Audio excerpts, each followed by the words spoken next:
Good morning. I'm so delighted to be in class with you again this morning after a long time.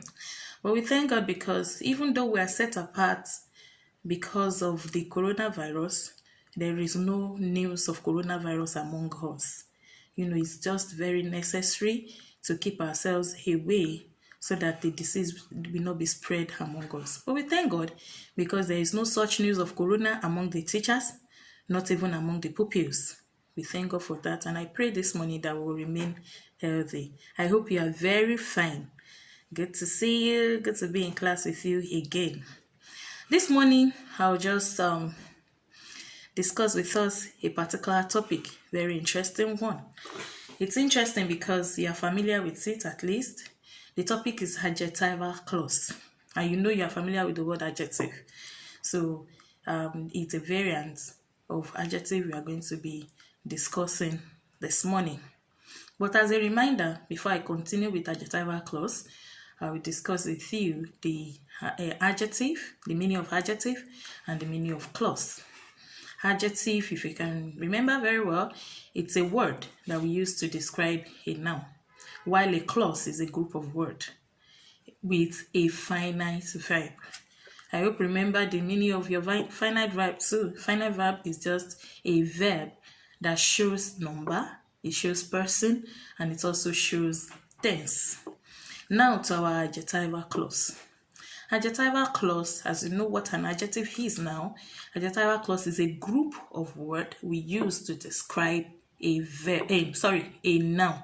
Is a group of words we use to describe a noun. Adjectival clause is a group of words we use to describe a noun.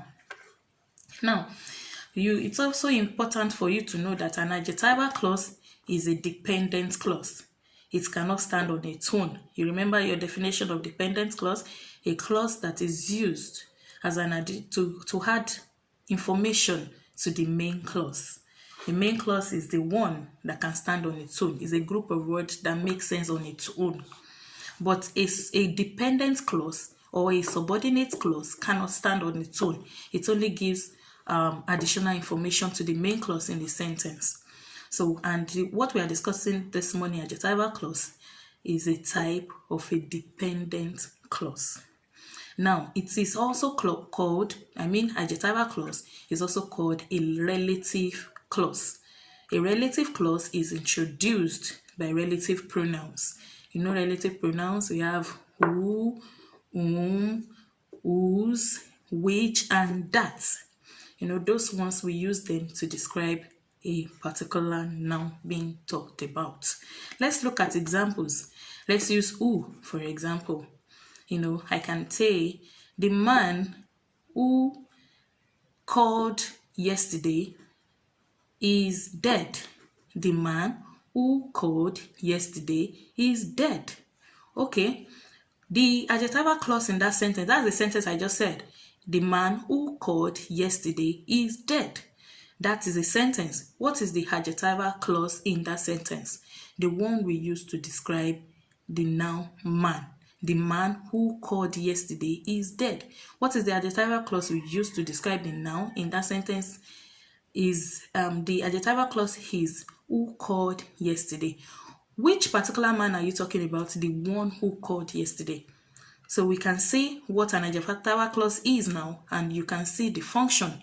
The adjectival clause there is who called yesterday. What is the function? To describe the man who called yesterday. To describe the man we are talking about.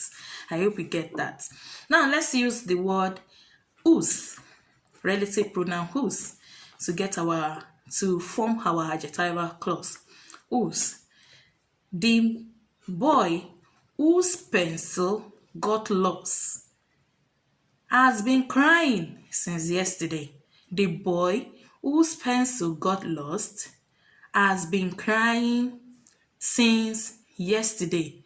The boy whose pencil got lost has been crying since yesterday. That's a sentence. The adjectival clause there is whose pencil got lost. Whose pencil got lost. We use whose pencil got lost to describe the boy we're talking about. The boy has been crying since yesterday. Which boy? Whose pencil got lost? So I hope you understand what an adjectival clause is now. We use it to describe a particular noun we are talking about, so that our listeners or our readers will understand what we are really talking about. You understand it now? So, I'm going to give us notes. That note will make us to understand better what our adjectival clause is. When you read up the note, you get to see more examples, the definitions of adjectival clause, and you'll be able to understand and even explain to your friends, people around you, what an adjectival clause is. But I need you to do something for me. I need you to also, write your own examples, because I need to understand, I need to know whether you really understand what we discussed this morning. You give your own example using other relative pronouns to form your relative clause, which is adjectival clause. Let me give you one more example before I leave you to do your own parts.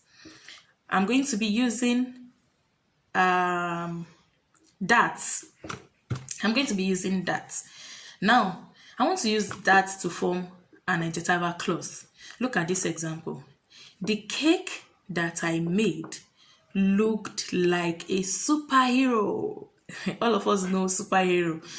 Cake, when you bake a cake, you can decorate it, you can make it, you can bake it in a pan that can give you any shape you want. Now, the cake that I made looked like a superhero. So now, talking about adjectival clause, what is the noun in that sentence? The cake that I made looked like a superhero. The noun we are talking about now is cake. The reason why I said the noun we are talking about is because that is not the only noun in that sentence. We have cake, we have superhero. But what we are really talking about is cake, the noun cake. Okay, which cake am I talking about? The one that looked like a superhero. The cake that I made looked like a superhero. Which one? Which cake am I talking about? That I made. That I made. Remember, relative pronoun, that I made. The cake that I made looked like a superhero. Now, I'm pretty sure that you understand what an adjectival clause is. Do your own part, write your own examples. Let me see your examples and be satisfied that you really understand what we talked about. If you have any question, I will expect you to also ask so that I can answer you and so that the two of us can get to be clear on this topic. Thank you very much. Have a nice day. Good to see you again. Bye-bye.